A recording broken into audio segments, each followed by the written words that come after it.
İstanbul Sanat ve Antika Fuarı'nda 2024 yılında son fuarda bir hanımefendiyle karşılaştık. Hanımefendi, ben Cumhuriyet Meyhanesi yapıp Atatürk resimlerini çerçeveleyip arkaya Atatürk köşesi olarak koyuyorum.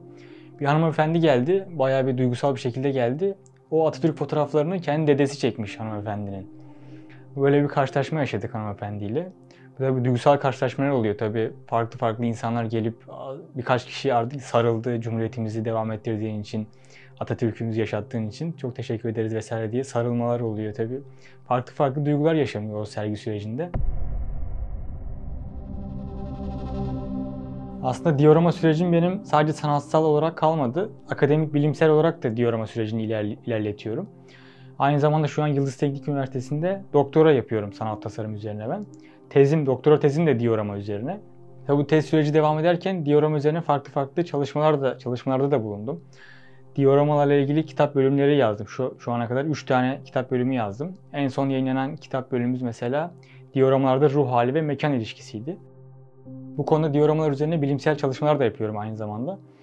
Bunun nedeni de Türkiye'de bunun eksikliğini gördüğüm için aslında. Türkiye'de çünkü müzeleri vesaire çok ziyaret ettim. Doktora tezim sırasında da çok ziyaret ettim.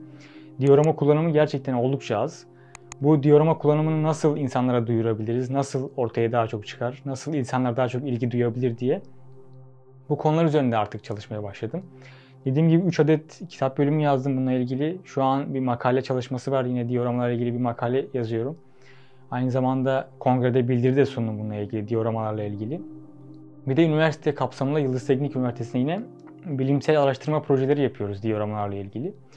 Bu şekilde aslında diorama sürecini akademik yönden de ilerletiyorum. Kendim de yine öğretim görevlisi olarak kalmayı düşünüyorum. Diorama aslında baktığımız zaman 1822'lerden başlayan bir süreç diorama süreci. Charles Button'la Daguerre aslında başlatıyor bu diorama sürecini. O dönem tabii şu anki diorama algısıyla o zamanki diorama algısı tamamen farklı. Devasa bezler üzerine bezler gerip perspektif oyunlarıyla dioramaları yansıtıyorlar Charles Button ve Daguerre. Bu şekilde aslında şu an gördüğümüz sinema filmleri gibi karşısına izleyici oturuyor. Devasa bezler üzerine dioramalar yapıyorlar. Bu şekilde bu süreç devam ederken aslında o 1820'lerden başlıyor. 1900'lere gelindiğinde algı yavaş yavaş diorama algısı değişiyor. Müzeler tabii, yurt dışındaki müzeler vesaire. Bunlar dioramaları farklı habitat dioramaları olarak müzelerde sergilemeye başlıyorlar. Hayvan dioramaları, eski fosil dioramaları vesaire gibi. Yine devasa boyutlarda, yani şu anki küçük boyutlarda değil, devasa hayvan dioramaları görüyoruz yine 1900'lerin başlarında. Tabii dediğim gibi algı yavaş yavaş değişe artık teknolojilerin vesaire imkanların da gelişmesiyle günümüze gelindiği süreçte dioramaları artık çok küçük kutular halinde görüyoruz. Tamamen küçük kutular içerisine indirgenmiş halde. Yani herkesin evine asabileceği, müzelerde görebileceği, fuarlarda sergileyebileceği şekilde artık dioramalar oldu. Diorama yaparken aslında ben bir kutu içerisinde iç mekanlar genelde yansıtıyorum. Bir kutuyu karşıma koyup aslında aşırı daha öncesinden planlama, çizim vesaire olmadan kendi hayalimden doğaçlama olarak yansıtıyorum orayı. Kendi hayalimden oluşturuyorum genelde. Tabii bu hayal aşamasında bir süreci var. Daha önceden diorama yapmadan önceden de daha çok okuyan, film izleyen, gezen bir insandım ama dioramalar yaptıktan sonra da bunları daha çok geliştirmeye başladım. Daha çok kitap okumaya başladım, daha çok gezmeye başladım. Tamamen hayal dünyası olduğu için, hayalle yapılan bir iş olduğu için bu şekilde hayal dünyamı da geliştirmeye çalışıyorum aslında. Gezdiğim yerlerde sürekli incelemeler yapıyorum. Farklı farklı mekanlar geziyorum özellikle. İnternetten bazı mekanlar bulup dekoruna vesaire, iç mekanın tasarımına vesaire bakıyorum. Bunları aslında hayal dünyamda biriktirip oturduğum zaman dioramaya tamamen hepsi birden yüklenip hepsi aslında başlıyorum bu şekilde. Diorama üretmeye başlıyorum. Üretim süreci başlıyor aslında.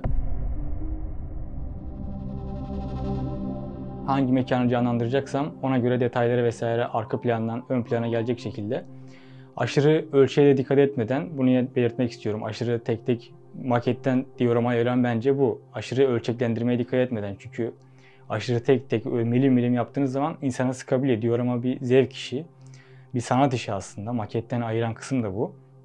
Tabii ölçeklendirme, yani boyutlara çok dikkat etmek gerekiyor ama aşırı öyle milim milime dikkat etmek gerekmiyor bence. Dediğim gibi bu şekilde bazı malzemeler, yurt dışından malzemeler sipariş ediyorum. Ben farklı farklı malzemeler kullanmayı da seviyorum. Atık malzeme kullanmayı da seviyorum. Yurt dışından malzeme siparişi de veriyorum. Yine ülke içerisinden farklı yerleri gezip malzeme temin etmeyi de seviyorum. Bu şekilde disiplinler arası bir süreç aslında. Komple hepsini birlikte harmanlayıp bir kutu içerisine yansıtıyorum bu şekilde. Cumhuriyet Meyhanesi serisine aslında yaklaşık 2 sene önce başladım. Sergilere, fuarlara Cumhuriyet Meyhanesi serisiyle daha çok katılıyorum. Dikey formatta, yatay formatta, farklı boyutlarda yapıyorum. Aslında Cumhuriyet Meyhanesi serisi tabii İstanbul içerisinde de var. Ama o mekana hiç gitmedim diyebilirim. O mekanı hayalimde canlandırarak yaptım. Dediğim gibi daha demin hiçbir şekilde hiçbir yerden kopya çekmemek için. Bu mekanları görüp isimden kendime hayal çıkartıp o şekilde diyoramalar içerisine yansıtıyorum. Cumhuriyet Meyhanesi serisinde de bu şekilde oldu aslında. İsmi duyar duymaz oturup Cumhuriyet Meyhanesi yapma kararı verdim. İlk başta Cumhuriyet Meyhanesi yaparken farklı tarzda kutular içerisinde yapıyordum. Tabii yaptıkça gelişti daha sonra. Tabii Cumhuriyet Meyhanesi'ni oluştururken önemli olan tek masa. Diğer farklı eserlerde, büyük eserlerde Cumhuriyet resepsiyonu olarak yapıyorum. Cumhuriyet Meyhanesi'nde önemli olan tek masa. Tabii Mustafa Kemal Atatürk'ün rezerve masasını oraya yansıtmaya çalışıyorum aslında. O şekilde o dönemin gazete haberlerini vesaire yansıtıyorum. Yine masa üzerine o dönemin detaylarını vesaire, yemeklerini, dediğim gibi yemekleri vesaire de kendi hayal dünyamdan yansıtıyorum aslında. O döneme pek bağlı kalmaya da çalışmıyorum. Yine meyhane içerisinde ne olursa kendi farklı görsellerden bakıp yine hayalimde canlandırıp farklı şekilde uyguluyorum bunları.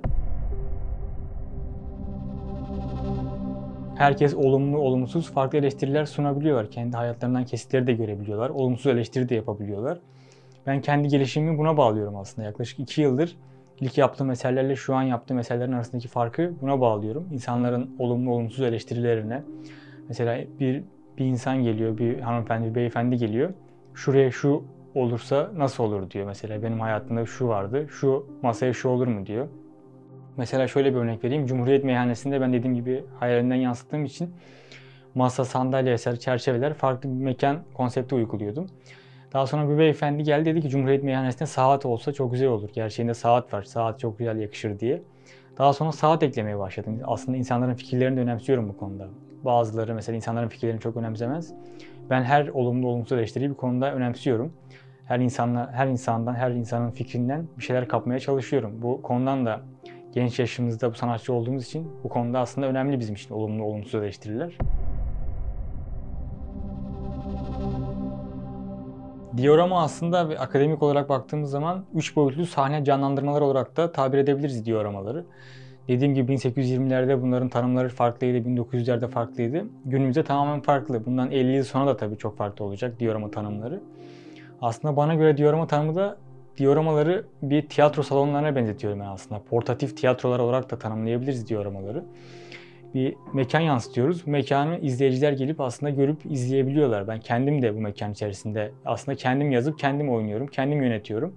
Bu şekilde bir tiyatro sahnesi yaratıyorum diyebilirim yani bu dioramalarla birlikte. Bu dioramaları sergilerde, fuarlarda vesaire koyduğumuz zaman da izleyiciler aslında bir tiyatro sahnesi, bir sinema sahnesi izliyor gibi gelip o dioramaları kendi hayatlarını, kendi yaşadıklarını, yaşanmışlıklarını canlandırabiliyorlar bu şekilde. Aslında tamamen insan psikolojisine bağlı bir durum. Dediğim gibi sergilerde, fuarlarda insanlar gelip bizim de bu hayatımızda bu kesitler vardı, ben de şurada oturmak isterdim, Cumhuriyet Meyhanesi'nde oturup Atatürk'le rakı içmek isterdim vesaire gibi farklı duygulara kapılabiliyorlar. Duygusallaşma da oluyor aslında bazen. Dioramalar aslında dediğim gibi üniversite kapsamında sergilere vesaire veriyordum 2018-2020 dönemlerinde. Daha sonra 2023 yılında bir OVO Art'ta bir genç sanatçılar sergisi vardı. Bir arkadaşımın tavsiyesiyle bu sergiye başvurdum ve kabul aldım. Bu sergiye bir sahaf dükkanı dioraması yapmıştım daha demin bahsettiğim gibi. İlk aslında dioramamı dışarıya yaptım. Bu OVO Art'a götürdüm bunu. Orada Hakan Körpü Bey var. Hakan Körpü OVO Art'ın sahibi. O dedi ki elinde daha çok diorama var mı dedi aslında. Elimde yaklaşık 5-6 tane yaptığım diorama vardı. Komple bütün dioramaları götürdüm o sergiye. Yaklaşık o sergide 5 veya 6 tane dioramam sergilendi. İnsanlar tabii ilgi gösterdiler, fotoğraf çektiler. Bu çok hoşuma gitti. Dışarıda ilk defa bir diorama ile sergiye katılıyordum. Daha sonra bundan yaklaşık 2023'ün Ekim ayı gibiydi bu sergi. Ondan bir ay sonra da İstanbul Sanat ve Antika Fuarı vardı Kasım ayı gibi. 2023 yılında. Hakan Bey oraya da 40 genç sanatçı vardı o sergide. O 40 kişi arasından 5 kişiyi o fuarı da seçti aslında. Kendisinin desteklerini çok gördüm bu konuda. O fuarda İstanbul Sanat ve Antika Fuarı'na yine 5-6 adet diorama götürdüm. Orada da çok ilgi görmeye başladı. O fuarlardan, o süreçlerden sonra yaklaşık 2 ayda bir sergiye katılmaya başladım. Şu yaklaşık 2 senedir sürekli 2-3 ayda bir fuarlara İstanbul, Ankara, İzmir birçok fuara, birçok sergiye katılmaya başladım. Diorama yaparken aslında tamamen hayattan kopuyorum. Daha demin dediğim gibi benim için gerçeküstü bir olay. Dediğim gibi hayatın rutininden koptuğum için tamamen kendimi o kutuya yansıtıyorum. O an zaman akıyor, saatler geçiyor.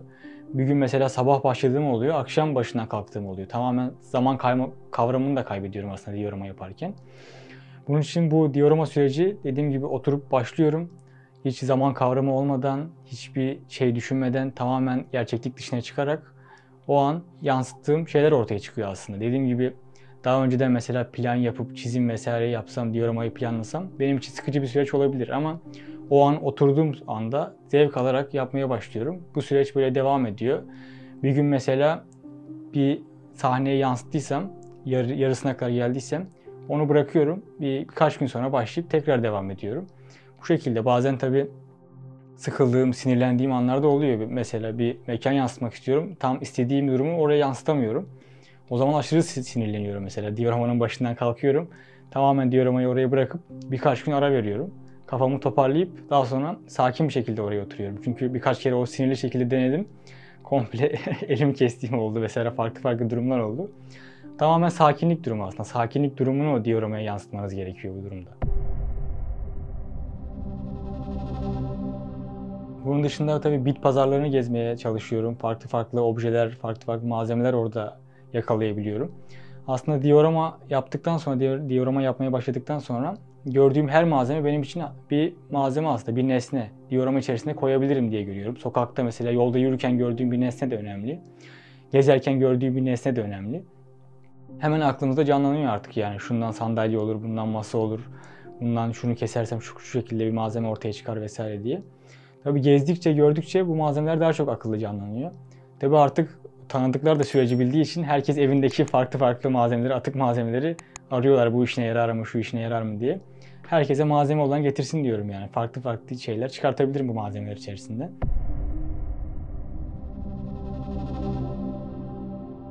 Aslında diorama benim için bir gerçeklikten kaçma aracı. Yani günlük yaşamdaki işleri, kendi hayatımı oraya yansıtmıyorum. Farklı hayal dünyamda yaşamak istediğim mekanları oraya yansıtıyorum. Çünkü günlük hayatın rutininden, günlük hayatın yorgunluğundan kaçmak için benim için bir araç diorama. O yüzden benim için gerçeküstü bir şey. Farklı olmak istediğim yerleri yansıtıyorum aslında. Olduğum yerleri değil de olmak istediğim yerleri yansıtıyorum.